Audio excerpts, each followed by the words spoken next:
ફળિયામાં ખાટલો ઢાળ્યો હોય, દાદીમાના પડખામાં બાળક સૂતું હોય, ચકલીનો ચી ચી અવાજ આવતો હોય અને દાદીમાની વાર્તા ચાલુ થાય. એક હતી ચકી ને એક હતો ચકો. બે રાંધી ખીચડી. ચકી પાણી ભરવા ગઈ, ચકાને લાગી ભૂખ, ચકો ખીચડી ખાઈ ગયો.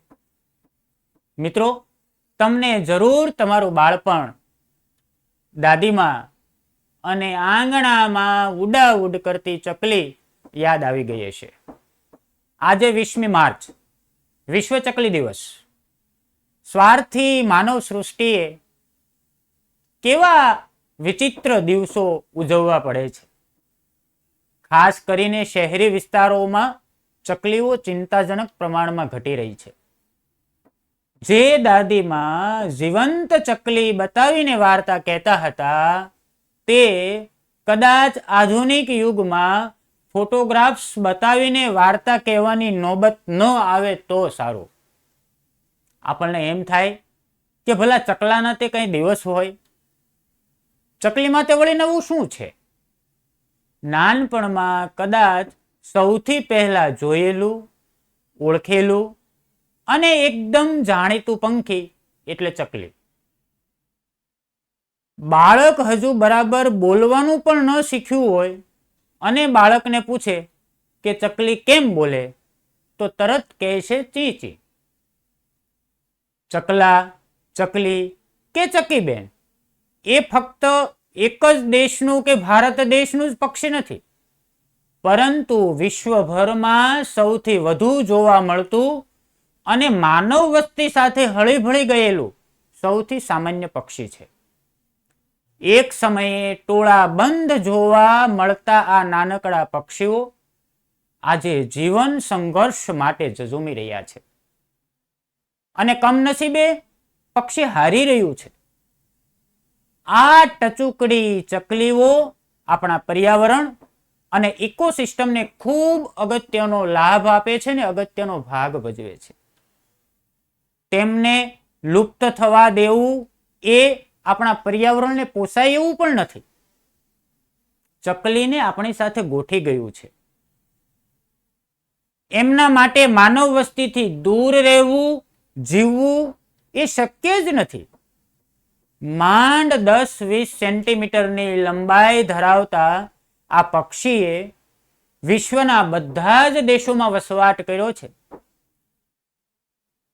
ચકલીઓના અસ્તિત્વને મરણતોલ ફટકો આપવા આપણે સૌ જવાબદાર છીએ અને આરોપીના પિંજરામાં આપણે સૌ બેઠા છીએ. આપણે આપણી મોડર્ન લાઈફ જીવવા માટે આપણે આ ચકલાઓને પ્રકૃતિથી વેગળા કરી નાખ્યા. હદ બહારનું પ્રદૂષણ, પક્ષીઓના માળાઓનું નિકંદન, પક્ષીઓ સાથે જોડાયેલા કુદરતી વાતાવરણનું નિકંદન, ધ્વનિ પ્રદૂષણ, મોબાઈલ ટાવરોના સૂક્ષ્મ તરંગો, રાસાયણિક ખાતરો, જંતુનાશક દવાઓ, આ બધા જ કારણો નાના ચકલાઓને જીવવાનું દુષ્કર કરી નાખ્યું છે. ચકલીનો માળો, દિવાલના બાકોરા, કૂવાની દિવાલો, નળિયા કે છાપરાના પોલાણો કે ટ્યુબલાઇટની પટ્ટીઓ, ફોટો ફ્રેમની પાછળની જગ્યાઓ, આ બધી જ જગ્યાએ ચકલીઓ માળા કરવાનું પસંદ કરે છે. આપણી બદલાતી જતી જીવન શૈલીએ આ બધું જ નેસ્ત નાબૂદ કરી નાખ્યું છે. ચકલાઓને તેમના જીવનના દરેક તબક્કે આહાર, આશ્રય અને સલામતી મળવાનું ખૂબ ઓછું થઈ ગયું છે.